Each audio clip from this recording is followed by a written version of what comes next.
Assalamualaikum warahmatullahi wabarakatuh.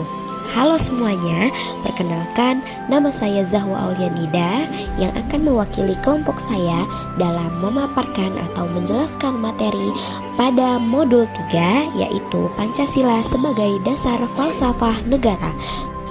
Pada kegiatan belajar 1 atau KB1, kita akan membahas tentang apa itu dasar negara dan sumber-sumber Pancasila sebagai dasar negara. Nah, kata dasar berarti sesuatu yang menjadi tumpuan, fondasi, atau pijakan bagi berdirinya sesuatu. Jika dikaitkan dengan negara, dasar negara adalah fundamen yang menjadi landasan serta memberikan kekuatan bagi berdirinya suatu negara. Dasar negara juga menjadi sumber nilai fundamental yang menjadi pedoman dalam penyelenggaraan kehidupan berbangsa dan bernegara. Secara etimologis, istilah dasar negara memiliki makna yang identik dengan ground norm atau norma dasar dan state side atau cita negara. Sedangkan secara terminologis, dasar negara diartikan sebagai fondasi dan sumber dalam pembentukan serta penyelenggaraan negara. Nah, bagi bangsa Indonesia, dasar negara itu adalah Pancasila yang menjadi sumber dari segala sumber hukum, pedoman kehidupan, serta arah penyelenggaraan negara Republik Indonesia. Next, kita membahas sumber-sumber Pancasila sebagai dasar negara. Yang pertama, sumber yuridis Pancasila sebagai dasar negara. Secara yuridis, kedudukan Pancasila sebagai dasar negara ditegaskan dalam pembukaan Undang-Undang Dasar 1945, tepatnya pada alinea keempat yang memuat rumusan resmi Pancasila. Hal ini menjadikan Pancasila memiliki kekuatan hukum tertinggi sebagai dasar penyelenggaraan negara. Yang kedua, yaitu sumber historis Pancasila sebagai dasar negara. Nah, secara historis, Pancasila lahir dari proses panjang perjuangan bangsa Indonesia menjelang kemerdekaan, dimulai dari pembentukan BPUPKI pada tanggal 29 April tahun 1945, kemudian sidang BPUPKI tanggal 29 Mei sampai 1 Juni tahun 1945, di mana Insinyur Soekarno mengusulkan 5 dasar negara yang disebut Pancasila. Lalu, pada tanggal 22 Juni tahun 1945, terbentuk Piagam Jakarta hasil kerja Panitia 9. Hingga akhirnya, tanggal 18 Agustus tahun 1945, Pancasila disahkan sebagai dasar negara dalam sidang PPKI. Nah, seorang politikus Indonesia yaitu Mahfud MD mengatakan bahwa Pancasila merupakan hasil kolaborasi pemikiran para tokoh bangsa yang tergabung dalam BPUPKI. Kemudian yang ketiga yaitu sumber sosiologis Pancasila sebagai dasar negara.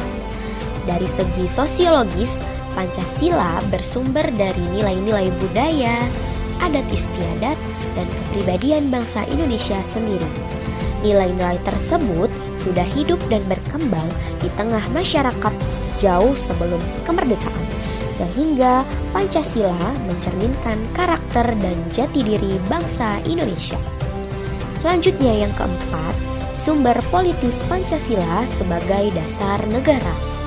Nah, secara politis, Pancasila merupakan hasil kesepakatan politik nasional untuk mempersatukan berbagai perbedaan suku, agama, dan golongan.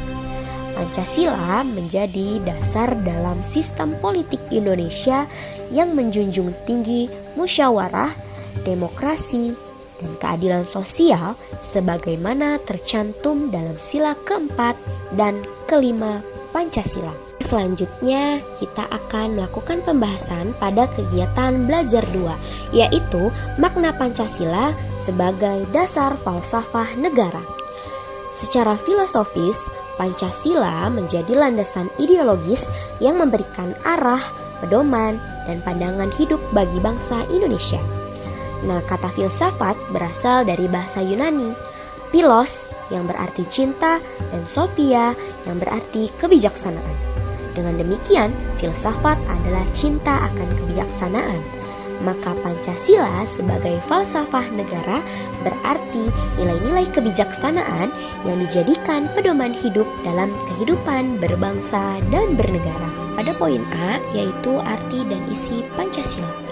Nah, sebelumnya teman-teman bisa perhatikan gambar yang sudah kami paparkan, yaitu jumlah bulu burung Garuda Pancasila melambangkan Hari Proklamasi Kemerdekaan Indonesia pada tanggal 17 Agustus tahun 1945. Di antaranya 45 helai bulu di leher, 17 helai bulu pada masing-masing sayap, 19 helai bulu di bawah perisai atau pada pangkal ekor, dan 8 helai bulu pada ekor. Kelima gambar pada perisai merupakan simbol representasi dari sila-sila Pancasila. Makna dari setiap simbol tersebut akan dijelaskan pada paparan berikut ini. Yang pertama, sila pertama yaitu ketuhanan yang Maha Esa. Lambangnya bintang emas berlatar hitam. Maknanya, bintang ini melambangkan cahaya kerohanian dari Tuhan yang Maha Esa. Latar hitam menggambarkan warna alam semesta, tempat Tuhan menjadi sumber segala kehidupan. Sila kedua, kemanusiaan yang adil dan beradab. Lambangnya rantai emas. Makna lambang ini, rantai terdiri atas mata rantai berbentuk persegi dan lingkaran yang saling berhubungan. Bentuk persegi melambangkan laki-laki, sedangkan lingkaran melambangkan perempuan, yang bermakna bahwa manusia saling membutuhkan dan harus hidup dalam hubungan yang adil dan beradab. Sila yang ketiga yaitu Persatuan Indonesia. Lambangnya pohon beringin. Nah, pohon beringin melambangkan tempat berteduh bagi semua makhluk, menunjukkan persatuan dan perlindungan bagi seluruh rakyat Indonesia. Akar-akar yang menjalar luas menggambarkan keanekaragaman suku, budaya, dan agama yang tetap bersatu dalam satu tanah air. Kemudian sila keempat, kerakyatan yang dipimpin oleh hikmat, kebijaksanaan dalam permusyawaratan perwakilan. Lambangnya yaitu kepala banteng. Kepala banteng melambangkan sifat sosial dan semangat gotong royong. Benteng dikenal sebagai hewan yang hidup berkelompok, sehingga simbol ini menggambarkan pentingnya musyawarah dalam pengambilan keputusan bersama. Yang kelima yaitu keadilan sosial bagi seluruh rakyat Indonesia. Lambangnya padi dan kapas. Padi melambangkan kemakmuran dan kesejahteraan pangan, sedangkan kapas melambangkan sandang. Keduanya menjadi simbol terpenuhinya kebutuhan dasar manusia secara adil dan merata. Pada poin B yaitu konsep, esensi, dan urgensi Pancasila sebagai dasar falsafah negara. Nah, konsep yaitu Pancasila menjadi pedoman hidup bangsa Indonesia dalam bermasyarakat, berbangsa, dan bernegara. Esensinya yaitu Pancasila merupakan sumber nilai, norma, dan moral yang menuntun arah kehidupan bangsa. Dan urgensinya yaitu Pancasila menjadi dasar penting dalam menjaga keutuhan, arah, dan jati diri bangsa di tengah arus globalisasi dan perubahan zaman. Selanjutnya yaitu bagian C, fungsi Pancasila sebagai dasar negara. Pancasila berfungsi sebagai yang pertama, dasar negara dan kerangka berpikir pemerintahan yang menjadi landasan penyelenggaraan negara. Yang kedua, kepribadian bangsa Indonesia yang tercermin dalam sikap, perilaku, dan perbuatan warga negara. Yang ketiga, pedoman moral dan etika nasional, karena nilai-nilai Pancasila bersumber dari budaya dan adat istiadat bangsa. keempat, pemersatu bangsa yang menyatukan keragaman Indonesia menjadi satu kesatuan yang utuh. Dan yang kelima, arah pembangunan nasional sebagaimana tertuang dalam pembukaan Undang-Undang Dasar 1945 alinea keempat. Pada poin D, dinamika dan tantangan Pancasila sebagai dasar falsafah negara. Menurut Abdul Ghani, Pancasila sebagai sumber hukum dan pedoman hidup dapat menghadapi penyalahgunaan kekuasaan jika nilai-nilainya tidak dijadikan pegangan yang konsisten. Sedangkan menurut Murdiono, dalam ideologi Pancasila terdapat 3 tingkatan nilai. Yang pertama, nilai dasar atau fundamental, bersifat tetap dan tidak terpengaruh waktu. Yang kedua, nilai instrumental, bersifat kontekstual, dapat disesuaikan dengan perkembangan zaman. Dan yang ketiga, nilai praksis, penerapan nilai-nilai Pancasila dalam kehidupan sehari-hari. Nah, tantangan terbesar bagi bangsa Indonesia adalah menjaga konsistensi antara ketiga tingkatan nilai tersebut agar tidak menyimpang dari cita-cita Pancasila. Adapun pokok-pokok dinamika dan tantangan yang harus disadari dan dipahami pada Pancasila sebagai dasar negara ialah sebagai berikut. Sila pertama yaitu ketuhanan yang Maha Esa, mengandung nilai mutlak yang menjadi dasar seluruh kehidupan bangsa.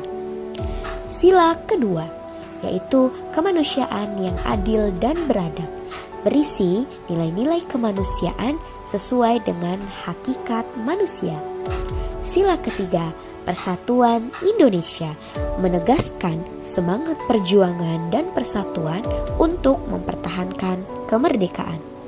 Sila keempat, kerakyatan yang dipimpin oleh hikmat, kebijaksanaan dalam permusyawaratan perwakilan, mengandung nilai demokrasi politik dan musyawarah. Dan yang terakhir, sila kelima, keadilan sosial bagi seluruh rakyat Indonesia, menegaskan cita-cita bangsa untuk mewujudkan negara yang adil dan makmur. Nah, demikianlah pemaparan yang sudah disampaikan, yaitu tentang Pancasila sebagai dasar falsafah negara. Jadi, kesimpulannya, Pancasila itu adalah dasar falsafah dan pandangan hidup bangsa Indonesia yang bersumber dari nilai-nilai luhur, budaya, dan sejarah perjuangan bangsa. Pancasila menjadi arah dan pedoman dalam bernegara, berpemerintahan, dan bermasyarakat. Walaupun zaman terus berubah, nilai-nilai Pancasila tetap relevan untuk menjaga persatuan, keadilan, dan kemanusiaan bangsa Indonesia. Bintang bersinar di langit tinggi, terang menuntun langkah berani. Pancasila falsafah sejati, penjaga bangsa di setiap generasi. Sekian dan terima kasih.